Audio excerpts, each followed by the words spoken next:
Bismillahirrahmanirrahim. My name is Asra Abdurrahman and today my topic is plastic industry. First of all, I discuss define plastic industry.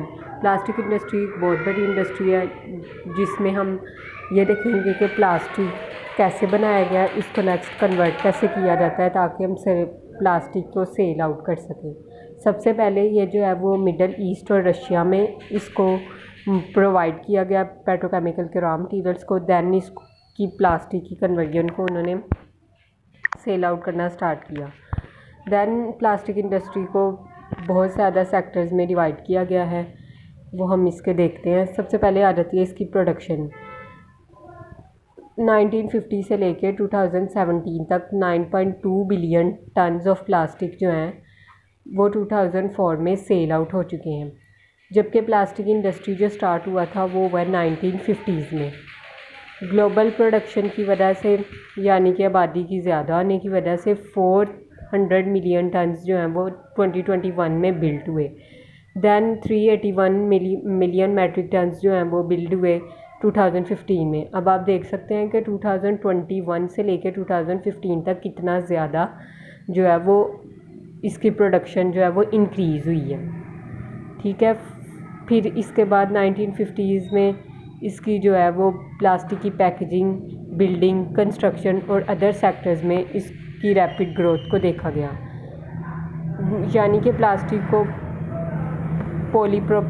प्रोपिलाइन plants में, polythene bags में वगैरह में भी use किया जाता है। इसके अलावा हम लोग प्लास्टिक की बोतल्स को यूज़ करते हैं, उनमें भी प्लास्टिक यूज़ होता है, एक्सेट्रा।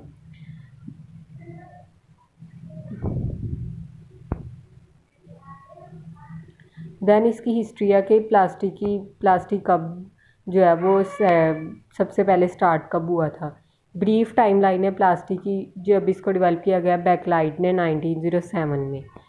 फिर इसकी टाइप्स आ जाती हैं। इसकी टाइप्स में आ जाता है पॉलीथाइलीन, पॉलीविनाइल क्लोराइड, पॉलीस्टाइरीन। ठीक है, नेक्स्ट आ जाते हैं इसकी एप्लीकेशंस ऑफ प्लास्टिक को हम कहाँ पर यूज़ करते हैं। ऑटोमोटिव इंडस्ट्रीज़ में, यूजेज में, बहुत जगह पे इसको यूज़ किया जाता है। इसका जो है वो इकोनॉमिक पे क्या यानी कि हमारी माशी ज़िंदगी पर क्या असर होता है, इसका ये रहता है कि ग्लोबल मार्केट और साइज़ और ट्रेंड्स में होता है। की प्लेयर्स एंड मैन्युफैक्चरिंग स्टैटिस्टिक्स में होता है। नेक्स्ट इसकी अगर आप लोग इमेज देख सकते हैं तो सुजेस्ट किया कि ग्राफ और चार्ट जो बने होते हैं मार्केटिंग ट्रेंड्स के लिए, यानी कि एक हमने बिज़नेस स्टार्ट किया तो उस बिज़नेस में हमें कितना लॉस हुआ है, कितना प्रॉफिट हुआ है। नेक्स्ट है इन्वायरमेंटल कंसर्न्स, यानी कि इसका माहौल पे असरअंदाज क्या होता है। जब प्लास्टिक की ज़्यादा प्रोडक्शन होना स्टार्ट हो जाती है तो उसका जो इफ़ेक्ट होता है वो इकोसिस्टम पर होता है। दैन वेस्ट मैनेजमेंट और रिसाइकलिंग में चैलेंजेस आते हैं, यानी कि जो वेस्ट हमारे प्रोडक्ट्स हम लोग ऐसे ही फेंक देते हैं, उनको यूज़ किया जाता है हमारे ही रिसाइकल करके, वो हमारे ही इस्तेमाल के लिए बाद में यूज़ होते हैं, जैसा कि प्लास्टिक बोटल्स, बैग्स वगैरह। इसके अलावा जो प्लास्टिक वेस्ट होता है ओशन और लैंडफिल्स में, वो भी हमारे लिए यूज़ हो जाता है। नेक्स्ट है recycling and sustainability efforts, current recycling practices और टेक्नोलॉजी। रिसाइकलिंग की वजह से हमें बहुत ज़्यादा फ़ायदा होता है। वो बहुत सी ऐसी चीज़ें जो हमारे लिए बेकार होती है लेकिन वही बाद में हमारे लिए फ़ायदेमंद साबित होती हैं।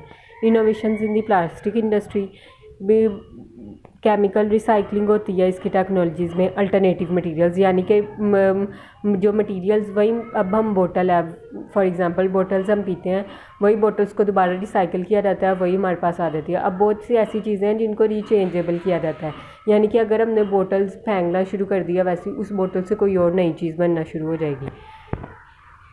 नेक्स्ट इसके हैं कि फ्यूचर में इसके क्या ट्रेंड्स होंगे, उनके क्या नतीजा निकलेगा प्लास्टिक इंडस्ट्री का।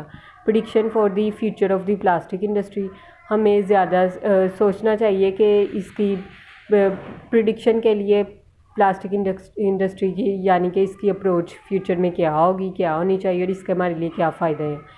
The role of regulation and consumer behaviour in driving chain, और इसकी रोकथाम के लिए और इसको कम करने के लिए हमें ड्राइविंग चेंजेस भी बहुत ज़्यादा ज़रूरी हैं।